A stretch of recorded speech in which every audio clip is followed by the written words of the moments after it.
pense qu'on est tous d'accord pour dire qu'il y a des lieux dans lesquels il ne vaut mieux pas se rendre quand on est dans un thread d'horreur. Il n'y a pas longtemps, on nous a demandé en commentaire pourquoi il n'y avait pas plus d'histoires qui s'est déroulées à la plage. Pourquoi les récits se passent souvent à la montagne ou en forêt? Eh bah ce sont de bonnes questions, parce que la vidéo de ce soir ne va pas déroger à la règle. On va encore une fois vous montrer que vous baladez à 4 h du matin au beau milieu de la forêt sans batterie, et bah c'est pas une bonne idée. Mais avant ça, si vous appréciez notre contenu et que vous voulez mettre nos vidéos en avant, alors n'hésitez pas à vous abonner. Vous pouvez aussi liker la vidéo, c'est un hyper bon moyen pour nous de savoir si vous avez apprécié et aussi pour mieux référencer la vidéo. On ne vous fait pas plus attendre que ça, commençons tout de suite avec l'histoire de Edward.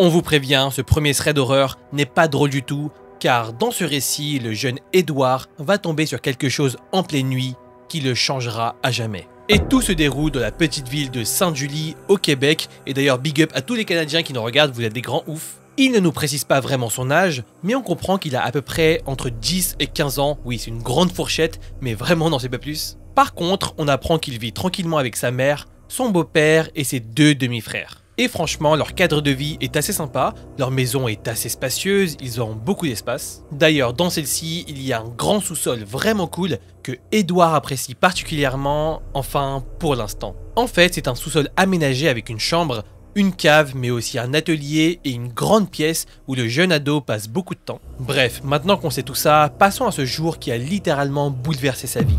Ce jour-là, Edward est tranquillement à la maison quand sa mère revient du supermarché. Comme on l'a tous déjà fait, il va la voir, l'aide à porter des courses et c'est là qu'il remarque quelque chose qui l'intéresse. Sa mère a l'air d'avoir acheté un pack de canettes Ice Tea d'une nouvelle saveur. Et là clairement, il lui en faut pas plus, on ne refuse pas les petits bonheurs. Edward est refait, il ne boit pas souvent de soda et donc il est super curieux de l'essayer. Mais sa mère lui dit qu'il n'a pas le droit d'en prendre aujourd'hui. Mais le jeune garçon, super excité et très curieux face à cette nouvelle saveur, n'a pas dit son dernier mot. Parce que oui, Edward, il est malin. Il sait exactement où seront entreposées ces canettes et donc il prévoit de faire une descente et de s'y glisser en pleine nuit pour dérober une de ces fameuses boissons. Et ce lieu, vous l'aurez deviné, c'est justement le sous-sol dans lequel se trouve un grand réfrigérateur. Allez, c'est cadeau, petit bond dans le temps. Il est maintenant 21 h, Edward monte dans sa chambre pour regarder des vidéos sur YouTube. Bon, on vous le donne dans le mille, il va regarder Kratos et Joe, mais bon, ça c'est un pur hasard. Plus sérieusement, sa soirée se passe tranquillement, et c'est là qu'il met en place son plan machiavélique. Edward, qui décidément est vraiment déter, décide de mettre une alarme à 3 h du matin, quand il est à peu près sûr que tout le monde est en train de dormir. C'est décidé, c'est à ce moment-là qu'il passera à l'action. L'idée est donc simple, se réveiller, descendre au sous-sol, prendre une canette et revenir sans se faire remarquer. Un peu comme s'il s'apprêtait à effectuer une mission de la plus grande importance, il est excité à l'idée de son plan. Et là, titit, vous le savez, c'est le bruit d'alarme à 3 h du matin, elle sonne et il se réveille comme prévu en sursaut pour l'éteindre le plus vite possible et ne réveiller personne d'autre. À ce moment-là, en pleine nuit et complètement crevé, le commun des mortels se raviserait, mais pas Edward. Il met ses chaussons, commence à marcher doucement dans les couloirs sombres de sa maison, et directement il y a quelque chose de bizarre, parce que le silence est pesant, mais plus que d'habitude. Et ce n'est pas fini, parce qu'on vous l'a dit, le frigo est au sous-sol, et donc Edward ouvre la porte et se met à descendre les escaliers. Et là, l'histoire prend une tournure bizarre, parce qu'on n'est pas du tout dans la même ambiance bon enfant d'il y a quelques instants. Edward ne sait pas pourquoi, mais il sent qu'il y a quelque chose d'étrange dans l'air. Finalement, après quelques secondes, il arrive enfin en bas de l'escalier, au niveau du couloir qui donne sur les différentes pièces. Toutes les portes sont fermées, mais l'une d'entre elles attire son attention. Sur cette dernière, il y a une feuille en papier collée avec du scotch. Et dessus est écrit quelque chose de terrifiant. Appelle la police. Directement, Edward ressent une vague de panique. Ça ne ressemble à aucune blague de quelqu'un de sa famille. Il faut bien le comprendre, il est seul au sous-sol en pleine nuit, ça fait déjà quelques minutes qu'il sent que l'ambiance est glauque dans sa maison, et surtout, il n'a aucune idée de la raison pour laquelle il y a cette feuille sur cette porte avec ce message si alarmant. Même s'il le sait, ce n'est pas crédible, au début il essaie de se rassurer en se disant que c'est l'une des blagues de un de ses demi-frères, mais rapidement il se raisonne et sent que quelque chose ne va pas, et donc Edward se précipite dans la chambre de sa mère pour tout lui raconter. Et cette dernière, complètement crevée, se lève avec peine et l'écoute. Mais dès qu'il parle de la feuille, elle se lève tout de suite et se précipite au sous-sol. Terrifié, Edouard retourne dans sa chambre en attendant de savoir ce qu'il se passe, complètement stressé et se demandant pourquoi sa mère a eu cette réaction. Son cœur bat à 100 à l'heure, il a vraiment l'impression que sa mère va tomber sur quelque chose de grave et, on vous le dit, c'est vraiment le cas. 2 minutes plus tard, plongé dans la nuit noire, un cri perçant de sa mère déchire le silence. Étant extrêmement apeuré par cette réaction et se demandant si sa mère est en danger, Edouard se précipite en bas pour voir ce qu'il se passe. Il se fait 1000 scénarios, est-ce que sa mère est tombée sur un cambrioleur? Est-ce que quelqu'un est en train de l'agresser? Et il arrive enfin au niveau de la porte du sous-sol quand il voit l'horreur. Son beau-père est allongé sur le sol, sans vie. C'est un choc total. Les yeux du garçon s'écarquillent et son esprit se paralyse. Très vite, la police et les ambulanciers arrivent et commencent à inonder la maison. Ces derniers prennent en charge le corps et la police commence à poser des questions à sa mère tout en essayant de réconforter le jeune adolescent du mieux qu'ils peuvent. Edouard est complètement en état de choc, il est incapable de bouger ou de penser clairement. Il a le regard vide alors qu'il voit tout un tas de personnes marcher autour de lui comme s'il s'agissait d'un rêve. Surtout qu'il n'a absolument aucune idée de ce qui s'est passé. Un intrus est-il rentré et a-t-il assassiné son beau-père? Pour l'instant, il n'en a aucune idée. Apparemment, Edouard n'a quasiment pas bougé pendant plus de 3 heures. Il était, selon ses propres mots, une coquille vide. Et malheureusement, après cette tragédie, les choses ne vont pas vraiment s'arranger. La famille du beau-père va les accuser de toutes sortes de choses atroces concernant son décès, et ça en est même à un tel point qu'ils ne veulent même pas les inviter aux funérailles, c'est horrible. Bon, finalement, ils ont quand même pu y assister, notamment après que les causes de sa mort ne soient révélées. Parce que tenez-vous bien, et c'est là le plot twist, le beau-père d'Edouard s'est en fait ôté la vie lui-même. Le jeune garçon apprendra plus tard que son beau-père buvait en fait beaucoup d'alcool et battait aussi très régulièrement sa mère. Et c'est un fameux soir, encore une fois après avoir été violent, qu'il aurait pris conscience de ses gestes et aurait pris la décision d'en finir. C'est vraiment horrible comme histoire. Et après tout ce récit, la famille d'Edouard tente de se relever et de tourner la page en déménageant. Aujourd'hui, même s'ils se sentent mieux dans leur nouvelle maison, cette nuit restera gravée dans la mémoire d'Edouard et on comprend. C'est comme une espèce de cicatrice qui est profondément ancrée en lui et qui ne disparaîtra jamais.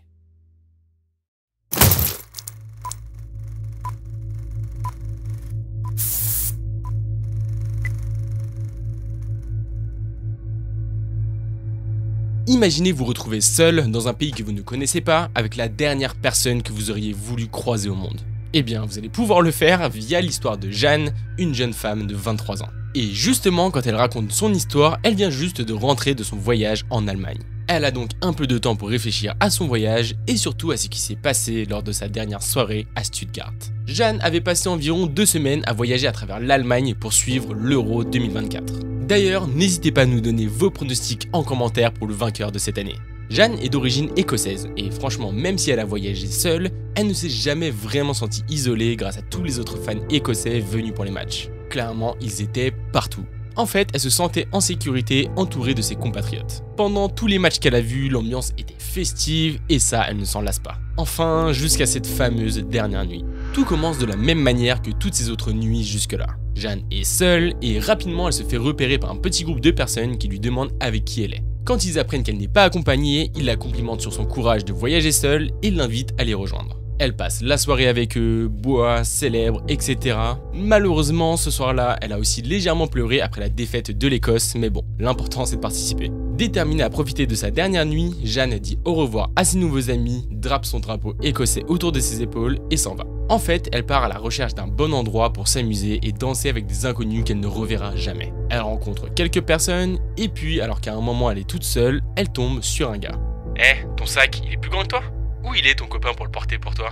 Jeanne, qui est dans un mood social, rigole et lui répond en disant qu'elle hésite encore entre un Allemand ou un Écossais. Les deux rigolent et la conversation démarre de façon classique, voire amicale. Après quelques minutes à discuter, il lui propose de venir boire un verre avec lui et sa famille dans un pub irlandais à proximité. Jeanne, qui de toute façon n'a rien prévu pour ce soir, accepte et ils commencent à marcher ensemble. Bon, à ce moment-là, il abuse un tout petit peu sur les compliments. Il s'incline littéralement devant elle, raconte aux passants à quel point elle est courageuse de voyager seule. Jeanne sourit un peu, même si en vrai elle est quand même assez gênée. Et comme tout le monde dans ce genre de situation, elle essaye de changer de sujet. Jusque-là, elle ne se méfie vraiment pas. Après tout, ce n'est qu'un Écossais bien plus âgé qu'elle, comme tant d'autres qu'elle a rencontrés cette nuit-là. Et c'est là qu'il commence à lui demander si elle a un endroit où dormir ce soir. Encore une fois, Jeanne est gênée, mais lui continue. Il lui dit même qu'il y a de la place dans son hôtel. À ce moment-là, Jeanne se fige. C'était quand même assez inattendu et c'est là qu'elle le regarde vraiment pour la première fois depuis qu'ils se sont rencontrés. Il est relativement petit, bon, plus grand qu'elle quand même, avec une carrure robuste et des rides assorties aux cheveux blancs qui dépassent de sa casquette écossaise.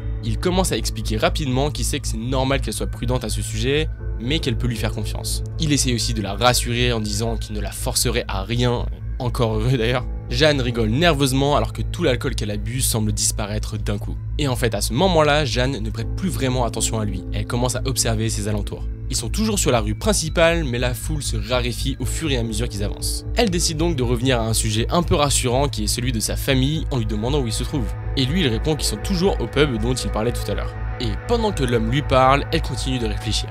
Et c'est à ce moment-là que son cerveau lui envoie des messages d'alerte, comme s'il avait écouté quelque chose d'important que elle n'avait pas entendu. Jeanne lui demande donc de répéter ce qu'il vient de dire, et c'est là qu'il répond « Oui, je disais que j'étais végétarien. Ouais, j'ai décidé ça après avoir tué mon 44e homme dans un champ. D'ailleurs, la 6e vie que j'ai prise, c'était en Irlande. » Le sang de Jeanne se glace. À ce moment-là de la conversation, elle n'entend plus que des bribes de ses divagations. Parce que oui, lui, il a l'air totalement sérieux et il a littéralement l'air de parler de véritables meurtres qu'il a commis. Plus la conversation avance, plus elle a l'impression qu'il dégage une aura terrifiante. La peur commence à sérieusement monter en elle, elle se sent en danger. Elle commence donc à planifier son évasion en essayant de croiser le regard de chaque personne qui passe. Mais malheureusement pour elle, il n'y en a pas beaucoup, ils sont presque arrivés en haut de la rue principale maintenant.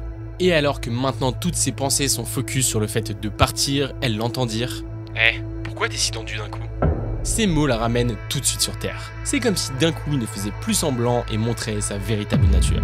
Et alors qu'il se regarde maintenant profondément dans les yeux, il lui dit « Tu sais, je peux lire en toi comme dans un livre ouvert. Tout ce que je fais là c'est pour toi, tu vois. Parce que je peux te garantir que tu ne réalises pas à quel point t'es en danger. » Et en plus de ça, au moment où il lui dit ça, l'homme lui attrape le bras. Alors que la panique commence littéralement à l'envahir, elle sent une légère tape sur son épaule et en se retournant, elle voit un jeune homme allemand qui lui sourit et qui lui crie « J'adore l'Écosse ». Cette fois, elle ne loupe pas l'occasion. Tout de suite, elle demande à l'Allemand si elle savait où elle pourrait aller manger. Et en même temps, avec son regard, elle essaye de le supplier de l'aider. Et on vous le rappelle, l'autre homme, pendant tout ce temps, continue de lui attraper le bras. Le jeune Allemand, qui clairement avait bu un petit peu d'alcool, lui montre un fast-food juste à côté, puis il s'en va. À nouveau toute seule, Jeanne se retourne vers l'homme âgé, dont le regard s'est maintenant complètement vidé, comme s'il regardait à travers elle. Un frisson glacial la parcourt juste avant qu'elle ne dise bon, je vais aller manger quelque chose, mais je te retrouverai plus tard au pub irlandais, ok ? Sans aucun sourire et vraiment avec un regard noir, l'homme se retourne et s'en va. Vous l'imaginez bien, Jeanne n'attend pas une seule seconde et se met à courir. En partant, elle entend que l'homme derrière elle l'appelle, mais elle ne s'arrête pas du tout. Heureusement, elle finit par retrouver son auberge saine et sauve. Le lendemain, elle doit retourner dans le même quartier pour aller à la gare et prendre le train pour repartir. Et en y allant et en parlant un petit peu avec des locaux, ils lui diront qu'il n'y a aucun pub dans la direction dans laquelle ils allaient hier soir. Alors, est-ce qu'il avait prévu de lui faire des choses horribles? Était-ce un tueur en série? Ou alors tout ce qu'il a dit n'était que du vent? Ça restera un mystère total, mais elle espère au plus profond d'elle qu'elle ne le recroisera jamais.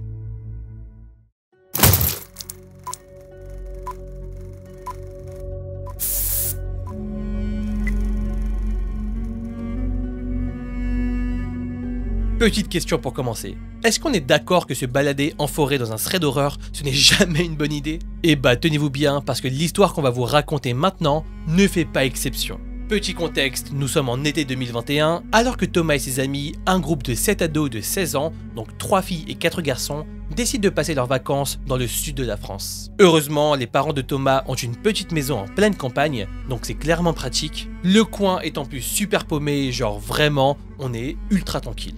Dans le voisinage, il y a seulement quelques maisons de famille et un village à 30 minutes à pied minimum de chez eux. Autour, ce sont des champs à perte de vue et un sentier qui mène à une forêt immense. Et pour éviter de déranger la famille de Thomas, les ados décident de planter une tente à côté d'un champ.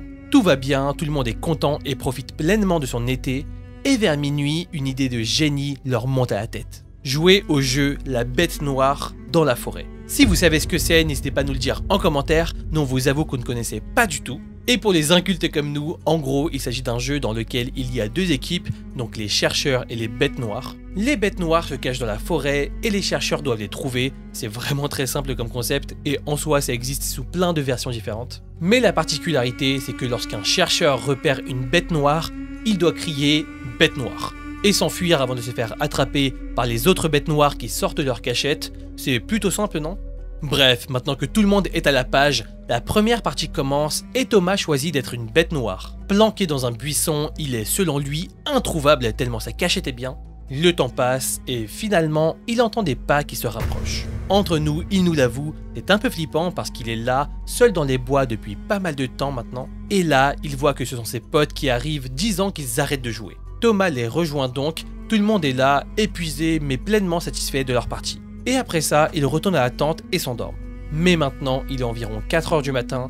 Thomas et les 3 autres décident de faire une balade nocturne vers la forêt pendant que les autres dorment encore. Alors, ne nous demandez pas ce qui leur est passé par la tête, nous on vous le dit, c'est une mauvaise idée. Mais le fait est là. Ils avancent tout doucement dans le noir quand d'un coup, un cri d'homme résonne dans la forêt.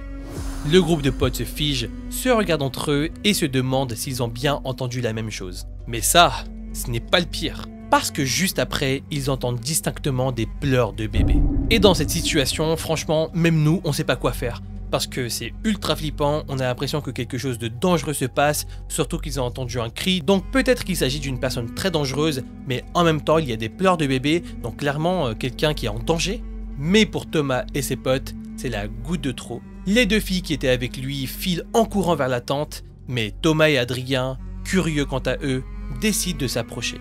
Il faut quand même le savoir, notre protagoniste de l'histoire est du genre à chercher l'adrénaline et à vouloir aider les gens. Et donc, en entendant ça, il se dit que quelqu'un a peut-être besoin d'aide, et donc il continue à marcher, demande à voix haute s'il y a quelqu'un, mais silence total. Et alors que la forêt est maintenant plongée dans un bruit blanc hyper pesant, ils entendent un buisson à côté d'eux se secouer d'un coup.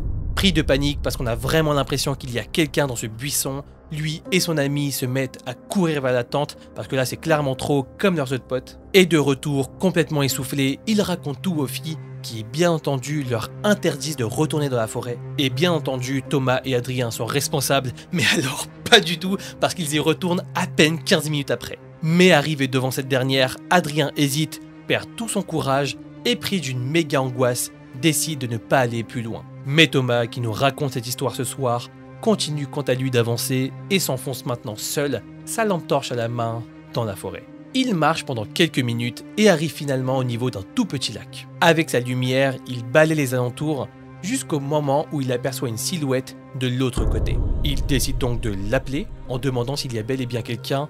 Décidément, il n'a vraiment peur de rien ce Thomas. Et c'est alors qu'une voix aiguë et ultra creepy lui répond « Oui ». Ce son le paralyse complètement. Lui qui, vous l'aurez compris, n'a pas peur de grand chose, sent qu'il est cette fois en danger et que cette personne n'est pas normale. Paralysé, il sent que des sueurs froides parcourent son corps. Et après quelques secondes, il reprend ses esprits et commence à marcher à reculons tout doucement. Thomas a toujours la lumière pointée vers cette fameuse silhouette qu'il n'arrive pas très bien à distinguer. On vous le rappelle, il est quand même à ce moment-là seul en pleine nuit dans une forêt dense. Et après que quelques secondes se soient écoulées, il a l'impression que la silhouette se met à bouger. Thomas clairement sent son cœur battre à 100 à l'heure et en plus de marcher sur une feuille qui craque sous son pied, il décide de partir en courant le plus vite possible tout en hurlant à son pote resté à l'entrée de la forêt de faire pareil. Finalement, ils arrivent enfin à leur campement, mais cette fois en faisant beaucoup moins les malins. Et d'ailleurs, mais ça on le comprend, impossible de dormir cette nuit-là. Et les jours suivants, la bande de potes va éviter la forêt comme la peste. L'atmosphère y est trop oppressante avec ce qui s'est passé, en plus de tous les lieux abandonnés qui s'y trouvent. Et pendant ces fameuses vacances, rien d'autre ne se passera. Et maintenant, petit bond dans le temps, soit 2 ans plus tard. Beaucoup de choses se sont passées dans leur jeune vie et le groupe de potes décide de revenir chez Thomas dans le sud de la France. Les souvenirs de cette nuit hantent encore le jeune ado.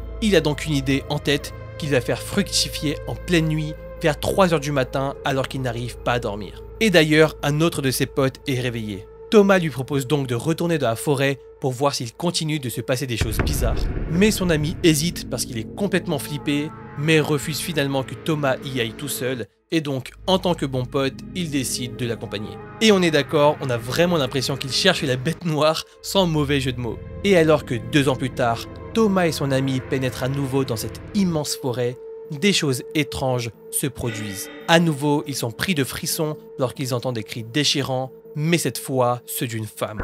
Encore une fois, ça ne peut pas être une coïncidence parce que c'est quand même 2 ans après. Le son est tellement glaçant, c'est comme si quelqu'un se faisait battre ou en tout cas souffrait vraiment. Et encore une fois, son pote, complètement terrifié, refuse d'aller plus loin et insiste pour retourner à la tente et décide donc de laisser son pote seul. Notre bon vieux Thomas n'a pas changé et est toujours aussi obstiné. Il continue donc d'avancer seul et à l'entrée de la forêt, le silence retombe. Sentant au fond de lui qu'il a besoin d'avoir le fin mot de l'histoire, il décide de s'enfoncer encore plus profond dans les ténèbres pendant 15 bonnes minutes. Et là, vous l'aurez compris, il ne se passe rien, mais absolument rien. Un peu fatigué et limite déçu, Thomas prend donc la décision de faire demi-tour. Mais au fait, on ne vous l'a pas dit ? Ce thread, c'est un véritable film d'horreur de la vraie vie. Parce que soudain, lorsqu'il fait demi-tour, il voit que son téléphone s'éteint. La batterie est complètement épuisée et l'obscurité totale l'entoure. Il commence clairement à ressentir une peur intense.